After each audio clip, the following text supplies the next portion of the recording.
അസ്സലാമു അലൈക്കും വറഹ്മത്തുള്ളാഹി വബറകാതുഹു. അൽഹംദുലില്ലാഹി വഹ്ദ അസ്സലാത്തു വസ്സലാമു അലാ മൻ ലാ നബിയ ബഅദ അമ്മാ ബഅദ്.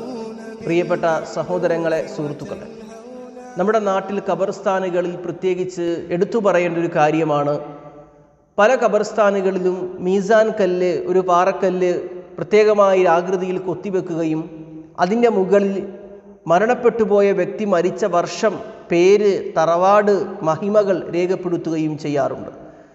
ചില സ്ഥലങ്ങളിൽ ഖബറിൻ്റെ അതേ രൂപത്തിൽ തന്നെ കെട്ടിപ്പൊക്കുന്ന ഒരു രീതി നമുക്ക് കാണുവാൻ സാധിക്കും. ഇത് നമ്മൾ പഠിക്കുകയും മനസ്സിലാക്കുകയും ചർച്ച ചെയ്യുകയും അറിയുകയും ചെയ്യേണ്ട ഒരു വിഷയമാണ്. കാരണം ഖബറുമായി ബന്ധപ്പെട്ട് നബി സല്ലല്ലാഹു അലൈഹി വസല്ലം പഠിപ്പിച്ച വിഷയങ്ങൾ എന്താണ്? ഖബറിൽ ചെയ്യാൻ പാടുള്ളതും പാടില്ലാത്തതുമായ കാര്യങ്ങളുണ്ട്. റസൂലുള്ളാഹി പറയുന്നു, ജാബിർ റളിയല്ലാഹു അൻഹു ഉദ്ധരിക്കുന്ന ഹദീസിൽ കാണാം, നഹ റസൂലുള്ളാഹി സ്വല്ലല്ലാഹു അലൈഹി വസല്ലം, പ്രവാചകൻ വിരോധിച്ചു, അയ്യുജസ്വസൽ ഖബറ, ഖബറിൽ കുമ്മായം തേക്കുന്നത്, വയുഖഅദ അലൈഹി, ഖബറിൽ ഇരിക്കുന്നത്, വയുബ്ന അലൈഹി, ഖബർ കെട്ടിപ്പൊക്കുന്നത്.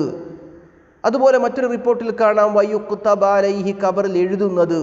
ഇമാം മുസ്ലിം റഹ്മത്തുള്ളാഹി അലൈഹി റിപ്പോർട്ട് ചെയ്യുന്ന ഹദീസിൽ ഖബറിൽ ചെയ്യാൻ പാടില്ലാത്ത, ഖബറിൻ്റെ മുകളിൽ ചെയ്യാൻ പാടില്ലാത്ത കാര്യങ്ങൾ പറയുമ്പോൾ കുമ്മായമിടൽ, അതുപോലെ തന്നെ ഖബറിൻ്റെ മേൽ എഴുതൽ, ഖബർ കെട്ടിപ്പൊക്കൽ, ഇതൊന്നും പാടില്ലാത്ത കാര്യമാണ്. ഇനി ഖബറിൻ്റെ അടയാളങ്ങൾ എന്താണ്? ഖബറിൻ്റെ മുകളിൽ വരേണ്ട അടയാളങ്ങൾ എന്താണ്? ഖബറിൻ്റെ ഉയരം എത്രയാണ്?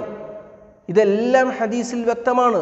ഇമാം ബൈഹഖി റഹ്മത്തുള്ളാഹി അലൈഹി ഉദ്ധരിക്കുന്ന ജാബിർ റളിയല്ലാഹു അൻഹു റിപ്പോർട്ട് ചെയ്യുന്ന ഹദീസിൽ കാണാം, അന്ന നബിയ സല്ലല്ലാഹു അലൈഹി വസല്ലം ഉൽഹിദ ലഹു ലഹദൻ, നബി സല്ലല്ലാഹു അലൈഹി വസല്ലമയെ ലഹദ് ആകൃതിയിലുള്ള ഖബറിലാണ് എടുത്തു വെച്ചത്, ഖബറടക്കിയത്. വനുസിബ അലൈഹി ലബിന നസ്ബൻ, അവിടെ ഒരു ഇഷ്ടിക കുത്തിവെച്ചു. വദക്കറൽ ഹദീസ്, ഹദീസിൽ പറഞ്ഞിട്ടുണ്ട്, വറുഫിഅ ഖബ്റുഹു മിനൽ അർളി നഹ്വം മിനശ് ശിബ്ർ, ഒരു ചാൺ ഉയരം മാത്രമാണ് ഖബറിനുണ്ടായിരുന്നത്. പ്രിയപ്പെട്ട സുഹൃത്തുക്കളെ, നബി സല്ലല്ലാഹു അലൈഹി വസല്ലമയുടെ ഖബറിൻ്റെ ഉയരം ഒരു ചാൺ ഉയരം. ഖബറിൻ്റെ മുകളിൽ ഒരു ഇഷ്ടിക നാട്ടിവെച്ചു. ഇതാണ് ഖബറിൻ്റെ മുകളിൽ ചെയ്യേണ്ട കാര്യം. അതല്ലാതെ ഒരു ഫലകത്തിൽ പേരെഴുതി വെക്കുക, കല്ല് കൊത്തിവെച്ച് പേരെഴുതി വെക്കുക, അതുപോലെ ഖബറിൽ മണ്ണിട്ട് ഒരു ചാൺ മുകളിലോ അതിൽ കൂടുതലോ ആക്കിയ ശേഷം അതിൻ്റെ മുകളിൽ പ്രത്യേകമായ രീതിയിൽ വാർത്തെടുത്ത് പെയിൻ്റ് അടിച്ച് അങ്ങനെ കാത്തു സൂക്ഷിക്കുക, ഇതൊന്നും പാടില്ലാത്ത കാര്യമാണ്. നബി സല്ലല്ലാഹു അലൈഹി വസല്ലമയുടെ ഖബറിൽ കൃത്യമായി തന്നെ സ്വഹാബിമാർ പറഞ്ഞല്ലോ, ഒരു ചാണാണ് അതിന് ഉയരമുണ്ടായിരുന്നത്.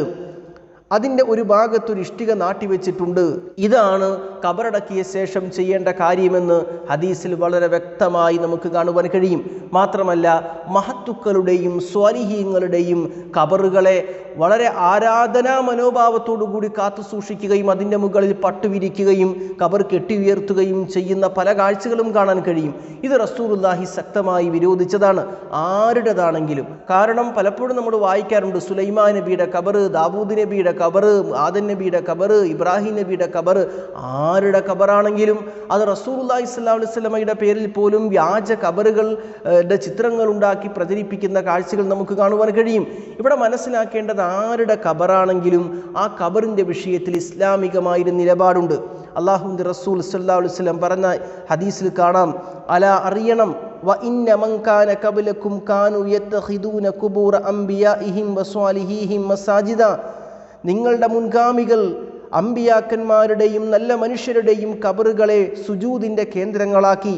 അലാ അറിഞ്ഞുകൊള്ളുക, ഫലാ തത്തഖിദുൽ ഖുബൂറ മസാജിദ, ഖബറുകളെ ആരാധനാ കേന്ദ്രമാക്കരുത്. ഇന്നി അൻഹാകുമൻ ദാലിക, ഞാൻ അതിനെ തൊട്ട് വിരോധിക്കുകയാണ്. മഹത്തുക്കളുടെ ഖബറുകൾ കെട്ടിപ്പൊക്കി അവിടെ ആരാധന കർമ്മങ്ങൾ നടത്തുന്നത് പാടില്ലാത്തതാണ്. അഹ്ലുൽ കിതാബ് നശിച്ചു പോകാനുള്ള കാരണം അതാണ് എന്ന് റസൂലുള്ളാഹി പഠിപ്പിക്കുന്നുണ്ട്. മാത്രമല്ല, ഖബറിൻ്റെ അരികിൽ ഉത്സവങ്ങളും ആഘോഷങ്ങളും നടത്തൽ, പ്രവാചകന്റെ അവസാന സമയത്തുള്ള പ്രാർത്ഥന പോലും നമുക്ക് കാണുവാൻ കഴിയും. അല്ലാഹുമ്മ ലാ തജ്അൽ ഖബ്രി വസന യുഅബദ്, അല്ലാഹുവേ എൻ്റെ ഖബറിനെ ആരാധിക്കപ്പെടുന്ന വിഗ്രഹമാക്കരുത്. ഇഷ്തദ്ദ ഖലബല്ലാഹി അലാ ഖൗമിൻ ഇത്തഖദു ഖുബൂറ അംബിയാഇഹിം മസാജിദ, അംബിയാക്കന്മാരുടെ ഖബറുകളെ ആരാധനാ കേന്ദ്രമാക്കിയ സമൂഹത്തിൻ്റെ മേൽ അല്ലാഹു ശക്തമായി ശപിച്ചിട്ടുണ്ട്. മറ്റൊരു റിപ്പോർട്ടിലുള്ളത് അല്ലാഹുമ്മ ലാ തജ്അൽ ഖബ്രി ഈദ, എൻ്റെ ഖബറിനെ ഉത്സവ കേന്ദ്രമാക്കരുത് എന്നാണ്. അൽ മുവത്തയിൽ നമുക്ക് കാണുവാൻ കഴിയും. ഞാൻ സൂചിപ്പിച്ചു വരുന്നത്, ഖബർ എന്ന് പറഞ്ഞാൽ അതിൻ്റെ മുകളിൽ എഴുതലും കുമ്മായം തേക്കലും ഇരിക്കലും അതുപോലെ കെട്ടിപ്പൊക്കലും ഇതൊന്നും പാടില്ല. റസൂലുള്ളാഹി സ്വല്ലല്ലാഹു അലൈഹി വസല്ലമയുടെ ഖബർ ഒരു ചാൺ ഉയരമാണ്. അതാണ് നമ്മുടെ ഖബറുകൾക്കും ഉണ്ടാവേണ്ടത്. അതിൻ്റെ മുകളിൽ മീസാൻ കല്ല് വെച്ച് കൊത്തിവെക്കുന്ന ശൈലിയല്ല വേണ്ടത്. ഒരു ഇഷ്ടിക പോലെയുള്ള അല്ലെങ്കിൽ അതിന് തുല്യമായി ഒരു അടയാളം വെക്കലാണ് ഖബറെന്ന് തിരിച്ചറിയാനുള്ള അടയാളം വെക്കലാണ് ചെയ്യേണ്ടത്. മാത്രമല്ല, മഹാന്മാരുടെ ഖബറുകളെ വളരെ ഭവ്യതയോടുകൂടി അവിടെ ആരാധനകർമ്മങ്ങൾ നടത്തുക, ഖബർ കെട്ടിപ്പൊക്കുക, പച്ചപ്പട്ട് വിരിക്കുക, ചന്ദനത്തിരി കത്തിക്കുക, ഉറൂസുകളും മറ്റും നടത്തുക, ഇത് റസൂലുള്ളാഹി ശക്തമായി ഖബറിനരികിൽ ഉത്സവങ്ങൾ നടത്തൽ വിരോധിച്ചിട്ടുണ്ട്. ഖബർ കെട്ടിപ്പൊക്കൽ വിരോധിച്ചിട്ടുണ്ട്. അഹ്ലുൽ കിതാബ് നശിക്കാനുള്ള കാരണം ഖബറിൽ കിടക്കുന്ന മഹത്തുക്കളോട് ആരാധന നടത്തിയതാണ് എന്ന് ശക്തമായി പറഞ്ഞിട്ടുമുണ്ട്. അല്ലാഹു സുബ്ഹാനഹു വ തആല ഖബറിൻ്റെ പേരിൽ നമ്മുടെ നാട്ടിൽ നടക്കുന്ന ദുരാചാരങ്ങളിൽ നമ്മളെ കാത്തുരക്ഷിക്കട്ടെ. അസ്സലാമു അലൈക്കും വറഹ്മത്തുള്ളാഹി വബറകാതുഹു.